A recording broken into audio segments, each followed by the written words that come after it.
When's the next one with Toitū, by the way? The next session? Do we have that?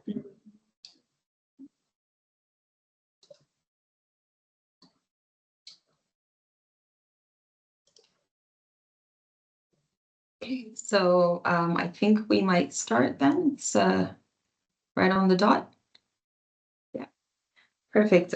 So hello, everyone. My name is Cindy Alani. I'm the head of business development here at Trellis Technologies, and I'll be the moderator for today's webinar. We have about 45 minutes to an hour allocated for this. We will be sending you the compiled decks afterwards, and we are being recorded today as well. Today's webinar is in partnership with Toitū Envirocare as well as Trellis Technologies, and will be on empowering local governments, data-driven sustainability, and climate reporting.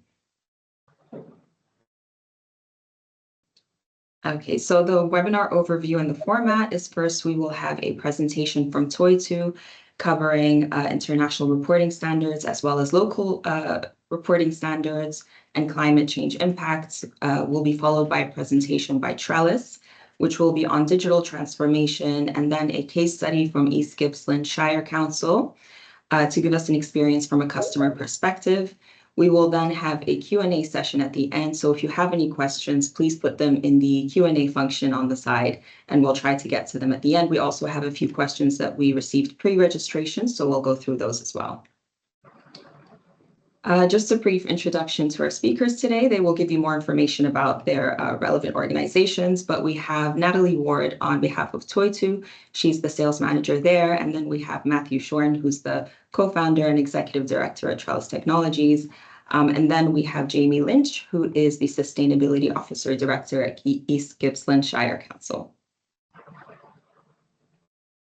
So before we get started, I would like to do an acknowledgement to country. I'm participating from Gadigal land of the Eora Nation, and would like to acknowledge the traditional owners and custodians of the land on which we meet today and pay our respects to their elders, past, present, and emerging. We extend that respect to Aboriginal, Maori, and Torres Strait Islander people present with us today. So with that, I'll hand over to Natalie for our first presentation from Toitū. Brilliant. Thanks, Cindy. Hopefully you can all see my screen now. Thank you for having me here today. So as mentioned at the start of the webinar, my name is Natalie Ward and I'm the Sales and Partnership Manager at Toitū Envirocare. Here at Toitū, our purpose is to help organisations shift their impact on the climate and environment from negative to positive at pace. We do this through our range of carbon and environmental certifications, supporting organisations to make robust, internationally recognised claims. We ourselves are a government-owned organisation with our roots firmly in science. That being said, we do pride ourselves on our focus of impact over profit. We were founded in 2001, so we've been in this space for 24 years, which is quite a long time. So far, and probably more importantly, we have helped hundreds of companies around the world measure over 265 million tonnes of emissions. And we've had them save over 8.5 million tonnes through the work that we do with them in our programs. Awareness of carbon and environmental issues are increasing across the globe as we're starting to be impacted more directly, which brings me to my next slide. Climate change associated events have been increasing, and we're seeing more and more media outlets focus on these headlines.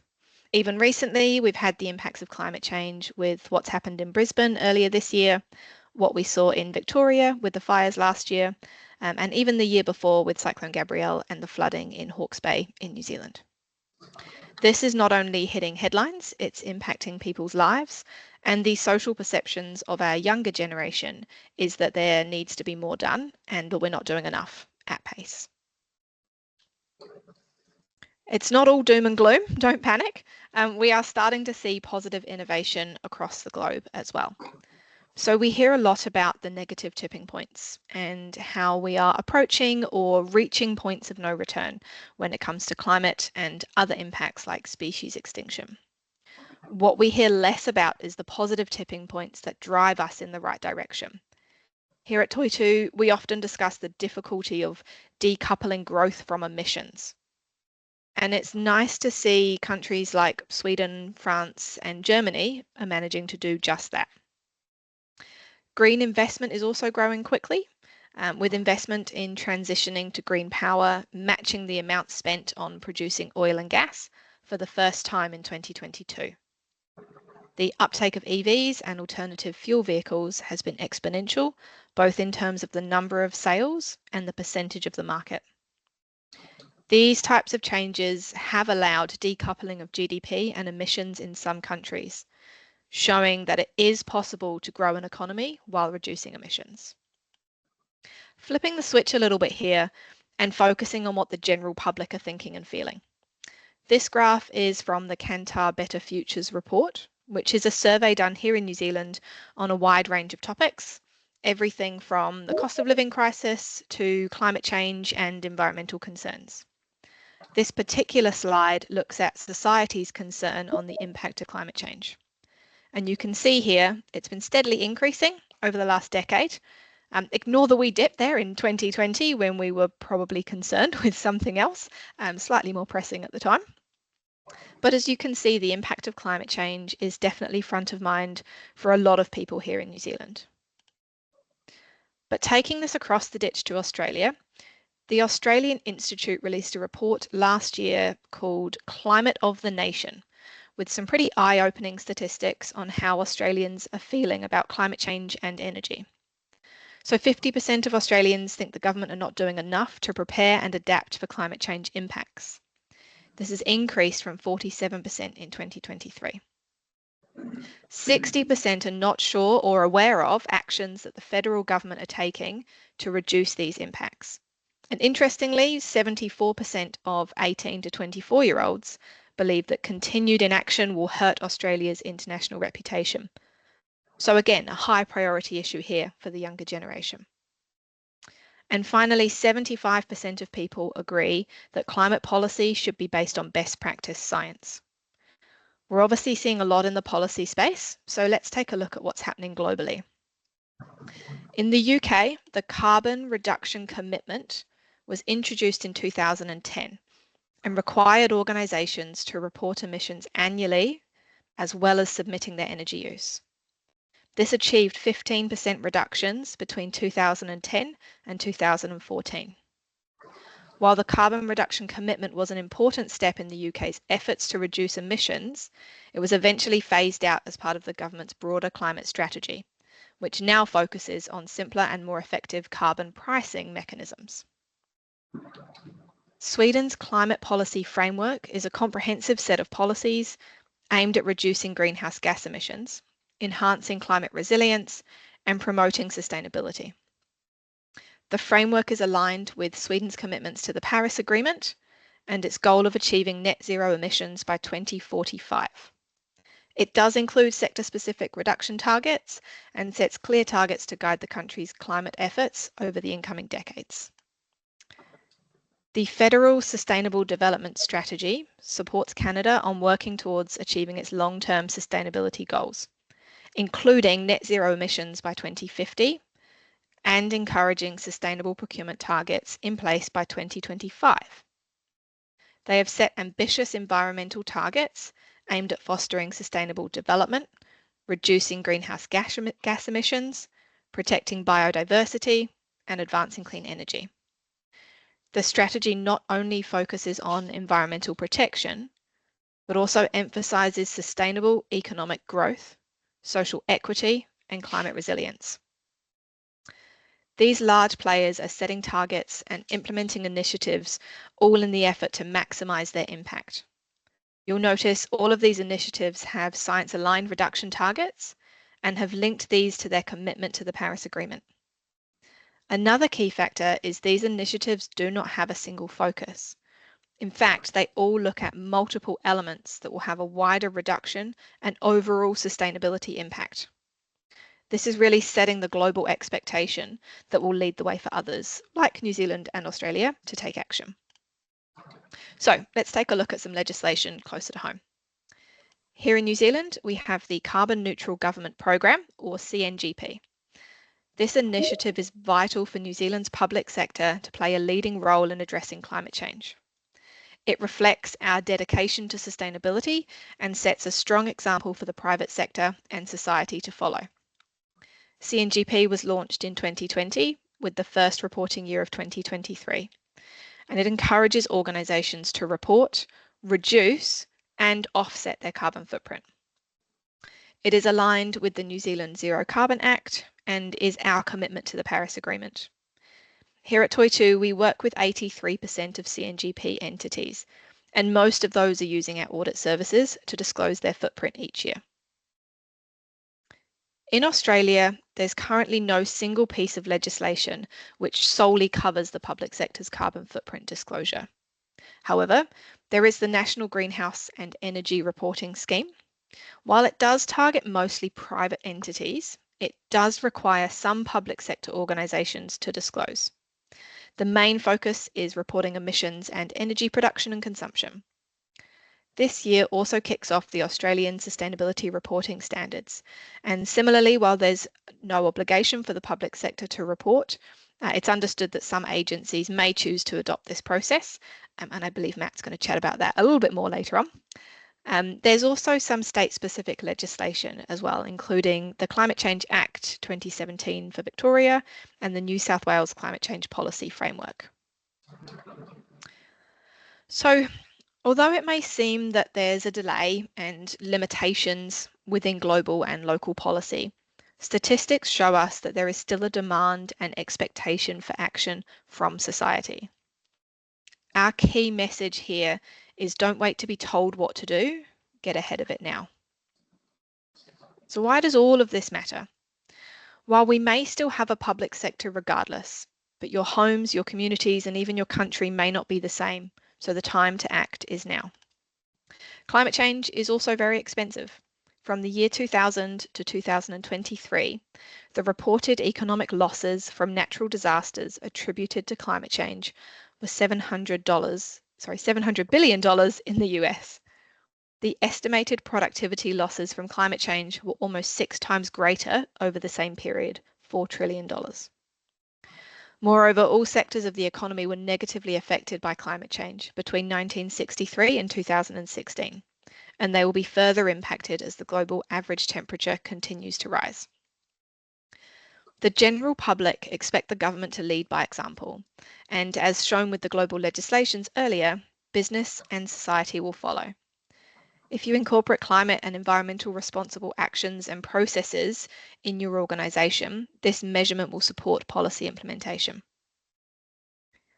Being part of government bodies enables opportunities to influence the regulatory landscape and show leadership. Supporting legislation that enables climate mitigation and reduces climate change impacts will have huge positive benefits. And finally, as education grows, people are more knowledgeable on wishy-washy claims, which interestingly has led to an increased amount of green hushing, which is effectively keeping quiet even though you're doing good. So it's extremely important to be transparent in any claims that you're making. So we've established the impact of climate change is hitting us now, and society is also concerned and expects better. We've discussed what global leaders are doing in this space and why it matters to our little corner of the world. So where to from here? Firstly, it's really important to understand that sustainability and even your carbon footprint journey is just that, a journey. You absolutely don't have to jump all in from the get-go. We would recommend, first of all, assessing your key risks and impacts, which is important because it gives you the insight needed to make informed decisions on any next steps. Once you've got that, you'll have a better understanding of what you need to measure as part of your carbon footprint. Here at Toitū, we always say you can't reduce if you don't know your number. So you need that before you look into setting targets or identifying reduction opportunities. Once you have identified those opportunities, you can begin to explore reduction initiatives, ensuring that you're monitoring and reporting regularly so you can track if those initiatives are working or giving you the reductions you anticipated. And then finally, if you're ready to explore formal certifications to make robust claims, we would definitely recommend you do your research in this space, as not all claims and certifications are equal. But of course, we'd be more than willing to have a chat if you're ready for that stage of your journey. Our recommendation and key takeaway is just to get started. Get the lay of the land, start measuring and understand your carbon footprint first. This will give you agency and action to determine your next steps. And with that, I will hand over to you, Matt. Thank you, Natalie. I'll just share my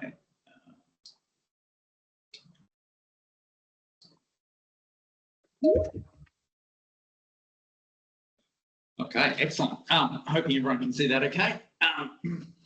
So that was a fantastic introduction there, Natalie, and really appreciate that that sort of broader view of the world, and you know, starting to zoom into other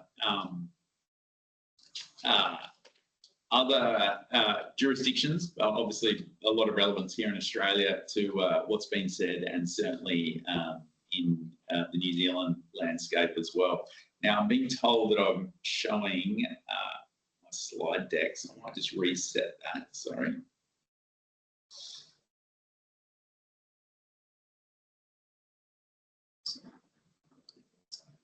Share.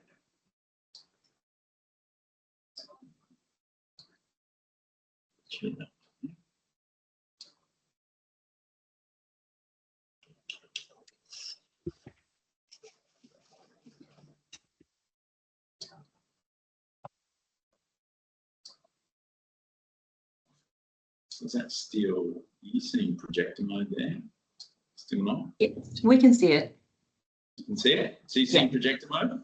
Not projector mode, but we can see the presentation. Okay, just bear with me. I just think I should get that sorted. Sharing.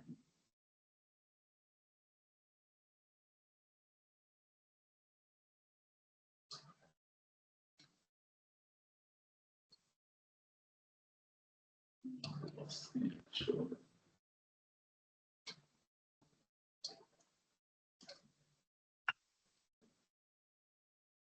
Try it this way. See if I can get that working. Sorry, guys, just a bit of a technical malfunction. I will promise to pick up some pace when I actually finally get this loaded. I'm just working off two screens at the moment. Can you see that now in full projector mode? Yes, we can see it excellent. in projector. Yeah. Sorry, everybody. Two screens always a challenge.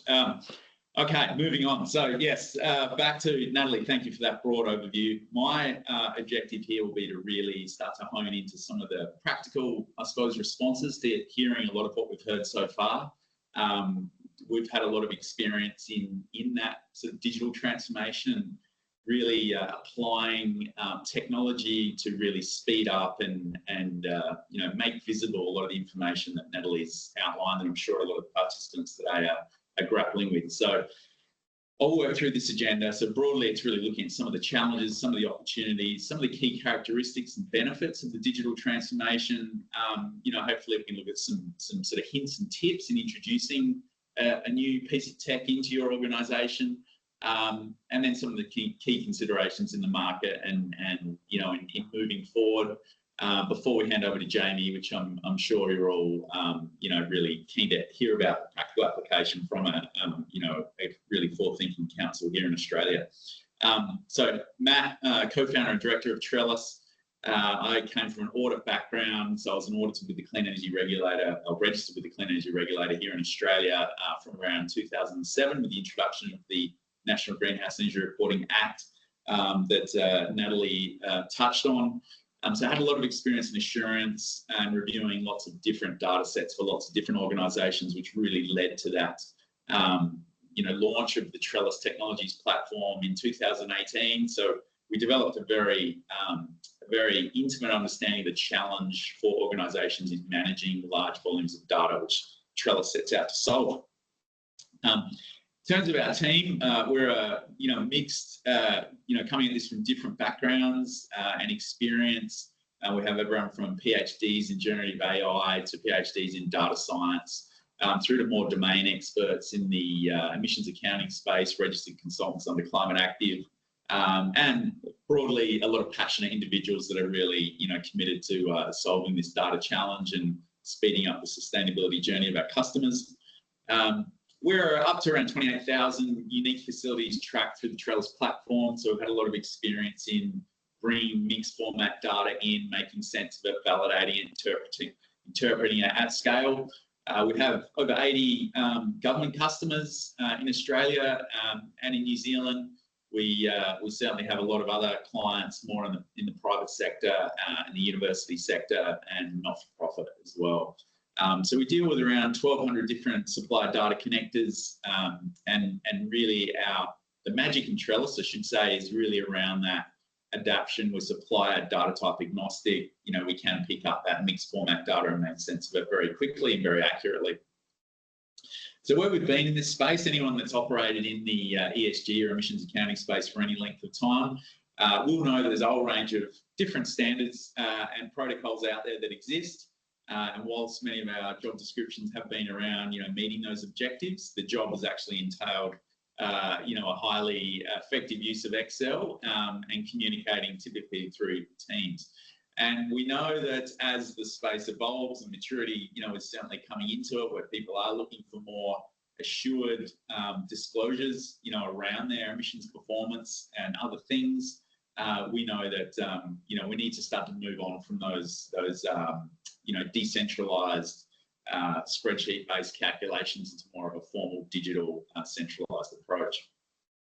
So that's where we've been. In terms of where we're going, Natalie did a great job of summarising where New Zealand is at in terms of the CNGP program for government organisations there in New Zealand.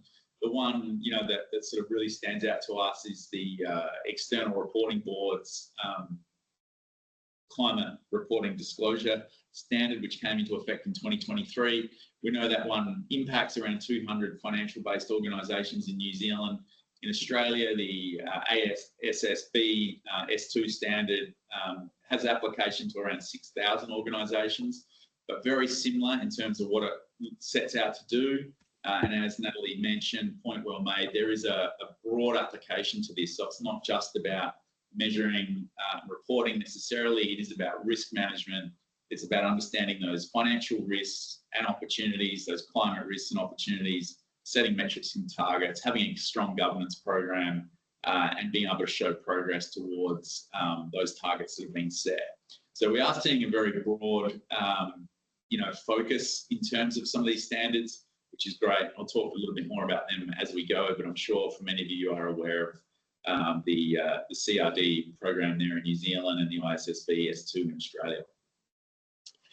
So touching on those four key pillars, which is really music to a lot of our ears in terms of anyone that's been working in this space for any length of time. It's typically been a battle, trying to get traction, trying to get airtime, trying to get people, hearing that opportunity around sustainability and what it can present. With the emergence of these new standards and legislation, we are seeing that broader focus. So, risk management's a critical one, metrics and targets, strategy, governance. One that stands out in the governance space is having, in Australia, the Australian standard version is having clear delineation in terms of responsibility. And whilst that was initially targeted at executive remuneration linked to emissions performance, we are seeing that slightly watered down, but nevertheless still requiring clear delineation of responsibility for overall implementation and compliance with some of these standards. Within those four key pillars, there's obviously a lot that needs to be considered and dealt with, and this is not something typically that an environmental team or individual is going to be able to achieve in isolation. So as a critical fundamental piece of this is engagement across your organisation, not just environment teams, but typically finance, typically risk, typically asset, facility management, and other areas. In terms of where Trellis comes into our own is really around this this digital transformation. On the left here, you can see in those circles the areas that we really hone in on, and these are typically what we consider those repeatable processes, that organisations are having to deal with day in, day out. We've seen a lot of pain shifting from managing data to more so focusing on those higher value tasks, essentially of engaging with stakeholders, generating reporting and really fine-tuning what opportunities there are and getting budget and implementing and tracking against that allocation of budget. So on the left, we're very focused on those things that are repeatable, and wherever we can bring them to life as fast as possible. So we do tend to report in close to real time, drawing off very credible data sources. But really, when we look at that auto data processing, there's a significant pain point amongst our customers, as is setting up targets and tracking capital deployment, materiality tracking. Data security is absolutely critical, as are emission factor updates and maintenance, to make sure that emission calculations, whatever jurisdiction you're operating in, are relevant and appropriate to your disclosures. We have a very strong support and serve mentality here at Trellis. And when we look at, the likes of Toitū, they obviously provide a lot of very bespoke, specialised skills and opportunities to certify, to really bring credibility to, what you're achieving in your organisation. So we do see ourselves as a very symbiotic relationship between Toitū, other, certification programs, consultants, auditors, etc. I think it's important to make that delineation. We have a lot of different things that are going on with the organisations, and this is a bit of a landscape map in terms of those resources and activities that you will be needing to track. We'll be needing to show progress towards targets. You need to set targets initially, and ultimately engage with key stakeholders that may interact with any of these parts of your organisation, either upstream or downstream in terms of your Scope 3 space. We see a strong correlation and opportunity with Trellis to really bridge this gap between goals, targets and execution. And obviously, as organisations are setting these science-based targets, they do need to deploy capital to achieve these targets. They do need to execute and show progress. So we're seeing these macro targets and these micro projects that are getting executed. And that's been typically something we've seen, a lot of challenging and a lot of opportunity with Trellis to really bridge that gap, to make sure we can bring, visibility to the impacts of those, not always large, game-changing projects, but some of those smaller things that might be implemented throughout an organisation. In terms of transformation, a couple of key stages here in terms of that digital maturity. If you're at this end of the scale, in this curve here, you really are working on spreadsheets. So you're probably using high rates of estimation. You have a limited problem scope, and as a consequence, limited trust in the data set. Moving up this maturity curve a little bit. If you're here, you've got probably some kind of central data hub, but potentially limited automation and scalability and information.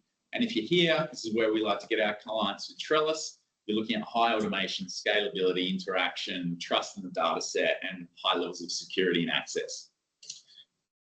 In terms of where we fit, so when you're looking at this landscape and saying, how do I bring in another platform? My organisation already deals with a number of systems. How do I, bring in another one? And I think this slide really just to articulate that we're one of many pieces of your puzzle in terms of running your organisations. And what we're seeing a big trending towards is bringing the best in breed in these particular areas, but ensuring that these systems can talk to each other and can share their data that they typically bring to life. And that could be through a data warehouse or data lake or something like that. But it is important consideration to make in this transformation and engage with IT teams in terms of how do we bring in another system and effectively access it and utilise it.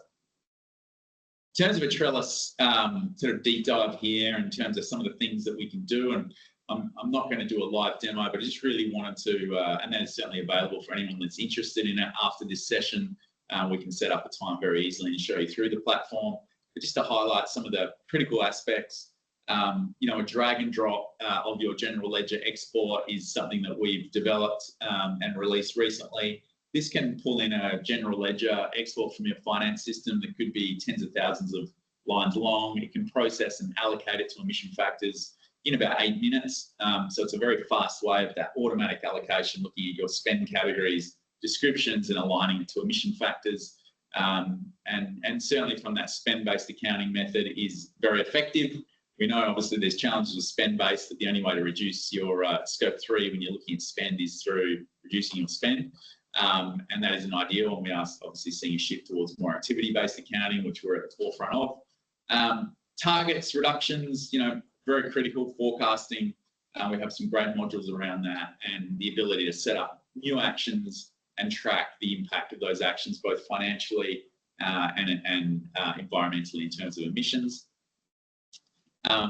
Looking at risk mitigation, just to close off, and before I hand over to Jamie, when you're thinking about where you're at, defining roles, responsibilities, key person risk, violations of data privacy, lack of access and transparency in reporting, being audit ready, capital deployment, ROI tracking.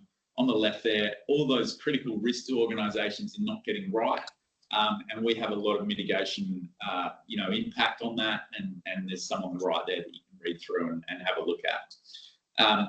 So takeaways from my session, and I lost a couple of minutes there at the start, so apologies again for not getting that sharing right. But takeaways that I encourage you to understand, and I'm sure some of you are really across this. But firstly, engaging broadly across your organisation is critical. It's no longer just an ESG manager issue, and we're seeing that in these standards and legislation. They are driving that multi-pronged approach, which is great. This space is not, my second point, it's not a dashboarding issue, it's a systems and data issue. So when you make decisions to move in a certain direction with a piece of technology to assist, you want to make sure the data piece is strong. That's where the value comes from. Thirdly, and finally, there are multiple tangible benefits from implementing a system of data governance.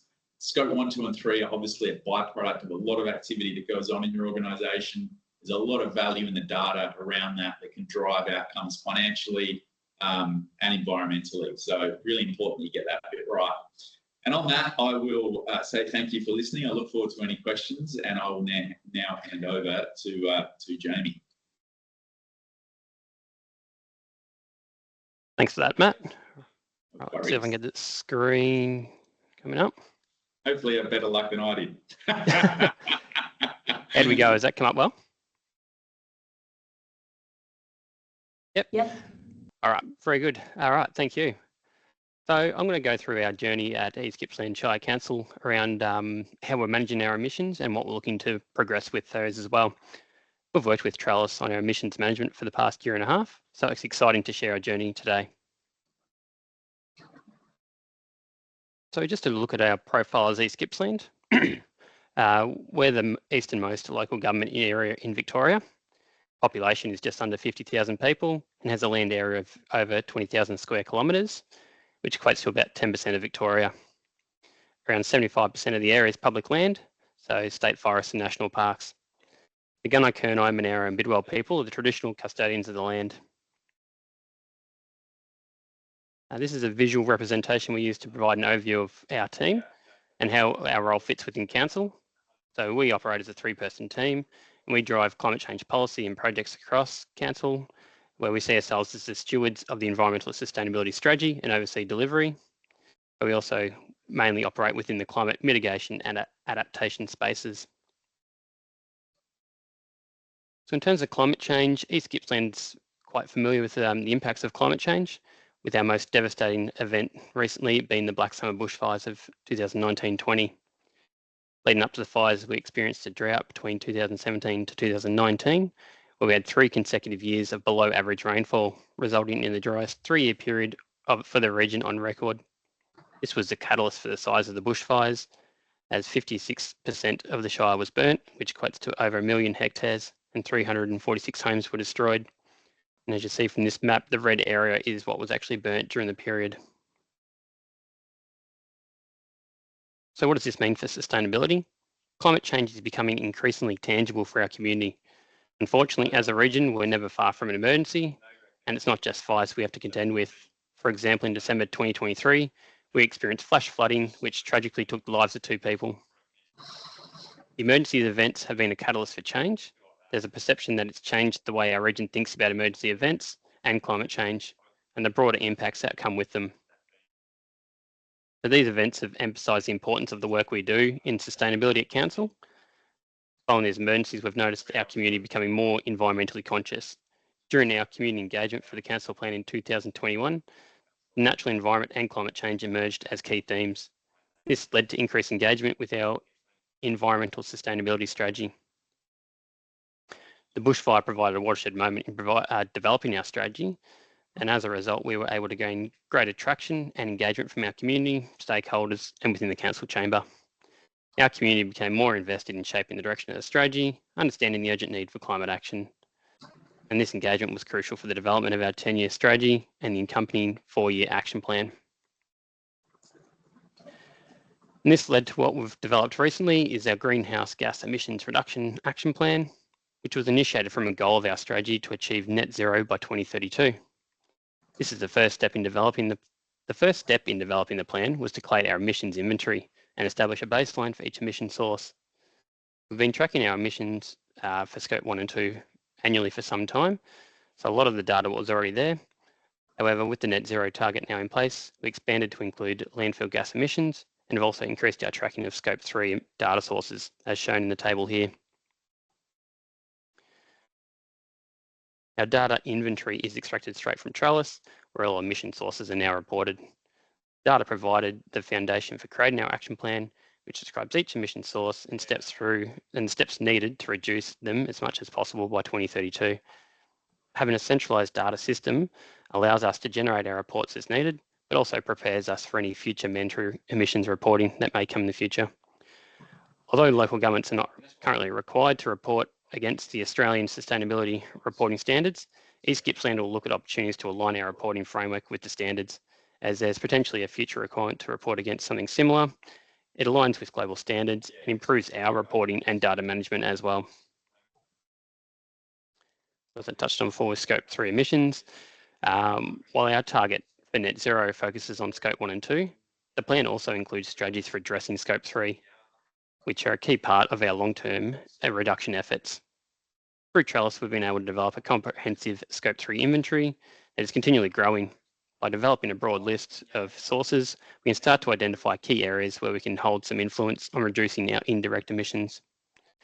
We are continually gathering additional data as well, such as we're looking at our staff commute and working from home at the end of this financial year. Additionally, we're also collaborating with our capital works team to enhance our processes for capturing more detailed emissions data from our contractors. This will be done through end of project reporting, where we can look at what itemised types of resources we used in these projects. And just to note with the pie graph on the left there, it doesn't include any scope 2 emissions because we're on a power purchase agreement known as VECO, where 100% of our electricity is from renewable energy. Trellis is capable of identifying these accounts that are on VECO and doesn't assign emissions to these sources. As part of our net zero planning process, we sought to identify the most cost-efficient pathway to reduce scope 1 and 2 emissions within the set timeframe.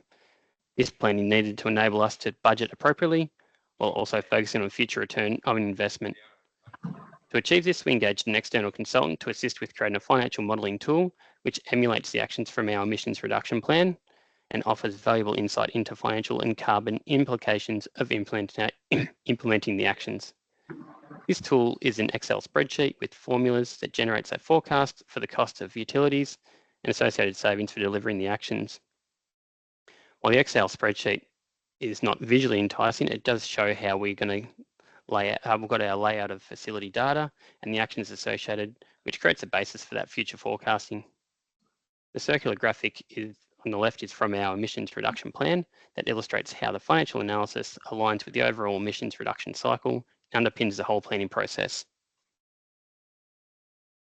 The tool doesn't serve as a fixed project timeline, but rather creates potential costing scenarios for each project and has the ability to vary the date of commencement and size of the upgrade to demonstrate costings and savings at any point in time. So the example shown on the screenshots here show the future projections if we were to replace gas heating to electric for one of our libraries. In the chart, there's a financial implication, which is the blue line, which shows the costings, capital costings of 40,000, but then the savings as we go year on year, and that will increase as we expect the increased cost of gas will continue to go up.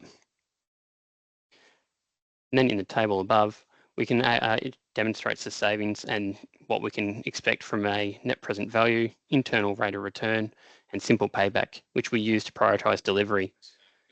And we also have a similar format for determining return of changing our fleet over to electric, so we can start to plan that when we develop our EV transition plan. We start to look at the costings associated with each changeover. And then we've got a high level savings and projections for financial and emissions across the entire plan. For our operational savings, it shows that we've got capital investment that we need to go through with our hypothetical timeline that we've set up over the period up to 2032, our target, and the green line can show our operational savings. To the right here, we've got some scenarios around our emission savings. So what's our historic? Where's our baseline? What happens if we just don't do anything with our emissions? What it'll look like come 2032? What it looks like with our actions, but then also our actions if we've got our power purchase agreement still in place with 100% renewable for electricity. And then that all ties in with what the cost of the carbon credits are that will have to offset our emissions come the end of 2032 at our target. We can start to identify what that'll look like year on year with a low, medium and high scenario planning of future forecasting for costs. And then we tie all that in with how we demonstrate the savings. So we can do that through Trellis. So through the system, we can record the project completion date in the projects module. And then as we go through and we get invoices for the usage and costings, we can show the savings. The example shown here is our street lighting, where we changed our old mercury vapor globing to LED. Back with this green flag here, it shows the actual savings as the invoices have been coming in. So we can start to use that savings post-project. So strategically managing our emissions, we look at the systems and processes in place for the three functions that I've gone through before. So the action plan lists our actions to reduce emissions, Trellis gathers our emissions data and reporting, and the economic analysis indicates costings of future projects. So by linking these three systems, we should be able to set ourselves up for a greater chance of success. And even further, we've purchased Trellis' new targets module, where we can embed the actions and the emission savings and forecasting into the system. So this will work to link in closer with our action plan. We haven't got any data input at the moment, still working through that, so I'm not able to show anything today in terms of what we're looking for there. So how do we integrate this across council?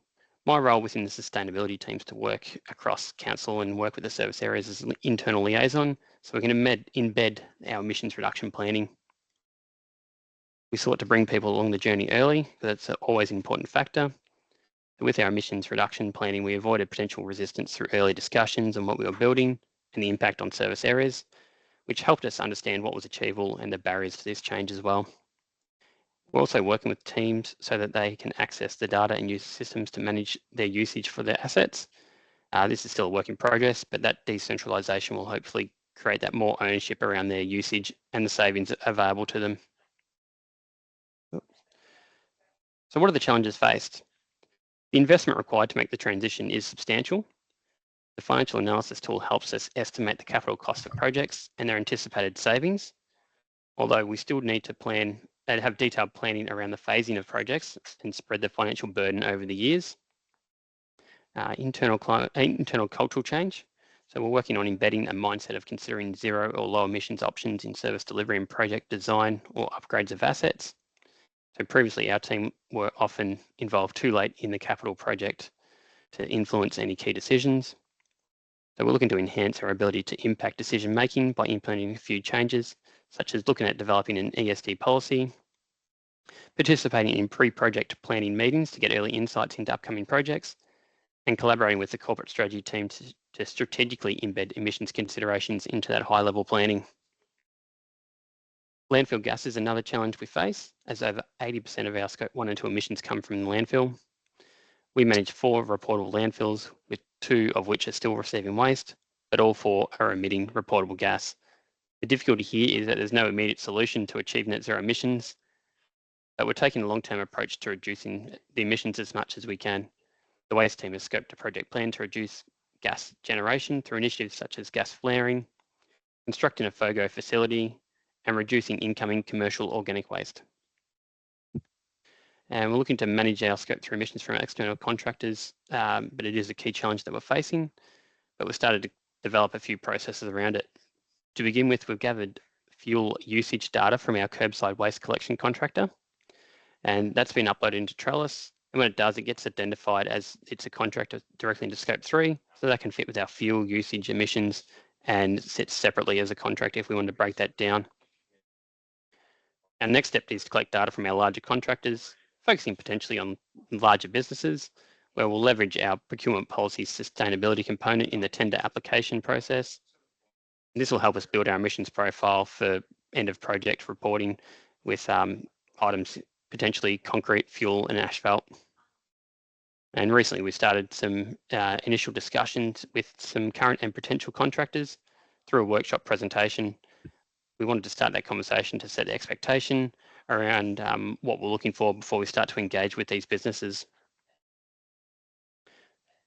So the next steps for us internally, we're going to work with our capital works team to gather more data on contractor usage. We intend to do this through a stage approach. We're going to partner with our capital team to embed the financial analysis tool into our future capital program so we can prioritise projects with the greatest delivery return on project. And briefly mentioned before, we're looking to build Trellis's targets module more so we can have that full linkage between our action plan and Trellis. So that's to look at what East Gippsland Shire is doing with emissions and working with Trellis. So thank you. Perfect. Thank you for that, Jamie, Natalie, and Matt. I think we can jump straight into some questions. Again, if you have any questions, please put them in the Q&A function and we'll get to them now. Otherwise, we're going to start with some questions that we had during registration. So the first one we have is, what trends are we seeing for New Zealand businesses making claims? I believe that's for you, Natalie. Yeah, cool. Thank you. I suppose looking at businesses, if you'd asked me probably a couple of years ago, it would have definitely all been about that net zero claim. That was where most of our members were on that certification with us and really looking at offsetting their carbon footprint. It's definitely changed a little bit over recent years. So they're definitely now focusing more on our carbon reduced certification. So reductions are really the key and not so, I suppose, heavily offset focused. So it's all about investing, if you will, in reductions within your organization to then reduce your overall footprint and have a wider impact, and maybe buying, you know, a few carbon credits on the side if that's still part of your journey. But it's definitely all about those reductions at the moment. Awesome. Thank you for that. We have another one for Trellis. I think it says, can Trellis apply New Zealand relevant greenhouse gas calculations? That's for you, Matt. Okay, thank you, Cindy. Yeah, absolutely. You know, we have an extensive emission factor database in Trellis. We have around 6,000 different emission factors. We have internal, you know, processes around maintaining those factors. Some cases we privately license scope 3 emission factors and coefficients, and certainly can build in those jurisdiction emission factors. We already have New Zealand emission factors, and custom factors can be brought in as well. So as more and more information comes to light around products and services that you interact with and their various emissions intensity, what have you, we can certainly build them into the platform. Awesome. Thanks for the question. Yep, all good. We have one for Toitū again, which is for organizations mandated to report emissions. What learnings are we seeing in New Zealand? Yeah, so there's two, I suppose, main pieces of legislation at the moment. Obviously, for public sector, it's CNGP that I talked about earlier. Matthew alluded to what's happening in Australia in the CRD space, and we've obviously had that underway the last few years here in New Zealand as well. And it's definitely moved to, you know, the importance of auditing your carbon footprint as well, and making sure that audit is robust and to an international standard. So at Toitū we use ISO 14064, and that just makes sure that, you know, not only is it internationally aligned, but that adds a little bit more robustness to any claims you might want to make around that audit. So that's really the key, is kind of a next step, and definitely what a lot of organizations are leaning to. Awesome, thank you for that. Again, if anyone has any questions, put them in the Q&A. We're going to go through them now all together. The next one is for Jamie. What technologies or practices is East Gippsland Council exploring to reduce carbon emissions in the future? Hi, thanks, Cindy. Working on a few things. One of the things that we're working through with our recreation centre, which has an indoor pool, is around geothermal technology to heat the air and the water. So we're using that to replace gas. So we're really heavily into the research and understanding what we can actually get out of that system. So that's a major one that we're looking at. Another one that we're starting to touch on is we've got a ferry that we use for a residential island to connect them to the mainland, so to speak. And we're looking at what are the battery technology around the ferries to do that. So we're starting to get into the space of where we can move those big items where a couple of years back we might not have felt like there were some options available to us. We're starting to get some traction, so it's really exciting what we're working on in those spaces. Awesome. And we have another one for you, Jamie. It's can you provide any insights to assist sustainability teams getting projects listed and progressing? Yeah, okay. Thanks, Cindy. So I think a big part of that is that sponsorship from your exec level. So we constantly have that voice and connection, quite lucky with where we are in our team to have that.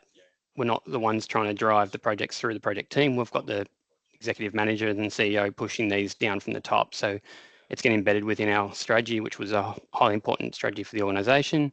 And we were able to get that backing where we can go through back to the teams around delivery and speak to them around these are some options and these are the benefits of it, and really get backed by that top level to be able to deliver those. So we're lucky in that space. Perfect. And we do have it's sort of a question, but it's more some points that someone seems to have an interest in. I think this one's for you, Matt. It's for Trellis on utility optimization and specific automations for scope 3. Maybe if you can speak on that. Yeah, two quite distinct points. So I mean, utilities optimization, really comes from that granular data. So being able to capture not just a rolled up version of, scope 1 or 2 emissions or 3, but to be able to get into the activity data, frequently and as close to real time as possible. So whether that's coming through a billing cycle, monthly, quarterly, or whether it's coming from more 15 or 30-minute interval data, and the two do obviously overlay. So, you can do validations against time of use and bills. But really it starts with getting that granular data and wherever you can linking it to, a financial statement, because they're the two things that, you need. So yeah, absolutely. Utilities optimization is a core feature, a function of Trellis. There's a whole range of, bill approval tools and workflows that can be included. And on the other side, the scope 3. So I mentioned about the general ledger scraping of data.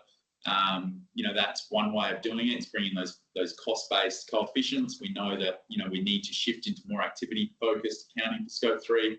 So we do a lot of activity scope 3 accounting through again, resources like water and waste tracking, extracting data from invoicing that may not be, captured elsewhere, and also moving into more of the supply data provision.